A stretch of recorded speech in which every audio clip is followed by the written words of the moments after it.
Pet Pals Animal Doctor is an interesting game. They're obviously borrowing gameplay from the Trauma Center series. The Trauma Center series is an adult-themed game where you're a surgeon who has to help people with dire medical problems. The menu system for this game is very similar, however, they've obviously dumbed it down for kids to play with.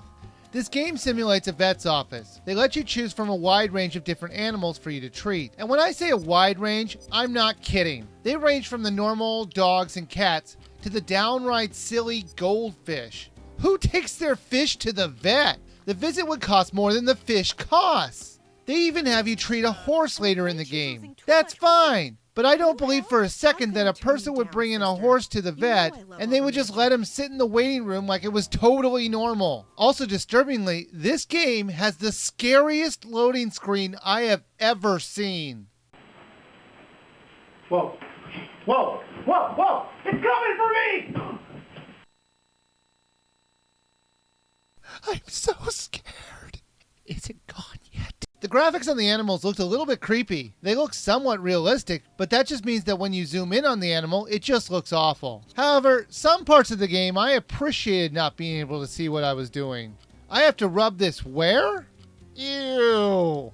They start you out with some vague symptoms, and you have to decipher why the animal is sick and how to treat him. Depending on the difficulty level you choose, it can either be challenging or mind-numbingly easy. I would suggest you play on the easy difficulty level at first, when you start playing this game, and cure a few animals so you can get the idea of the game. Then restart the whole game and play it in normal mode. Or the game will just be too easy for you and you won't enjoy it. I only say that because they don't have any tutorials in the game. They just throw you into the water and hope you can figure out how to swim. You will eventually figure out what to do, but it will take you some time. As you progress in the game, you'll earn points towards your overall score. For each treatment or test you do correctly, you'll earn 100 points. And for every incorrect action, you will lose points as well. At the top of the screen, it will show you how many points total you can earn for treating this animal. So if the point total is 700, then it will take 7 steps to fix the animal. They also give you a time limit in this game. However, it varies depending on how many possible points you can win treating the animal. Although at a certain point the game becomes so easy, the timer might as well be gone since you'll be flying through the levels.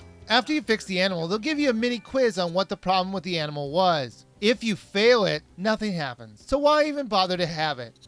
Most of the characters in the game are extremely annoying. They'll use the same quips over and over again while you're treating the animal. And it doesn't help that they seem to have found the worst cast of voiceover actors. Goldie's been sneezing. I'm not a crazy old woman, it's true. I had to cancel a meeting to be here, so I hope you work fast. Westminster's been itching a lot and he started to lose air.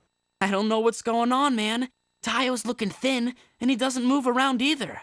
My mom told me I better bring him in. What, no jokes from your mom this time? No Tio's taking after you?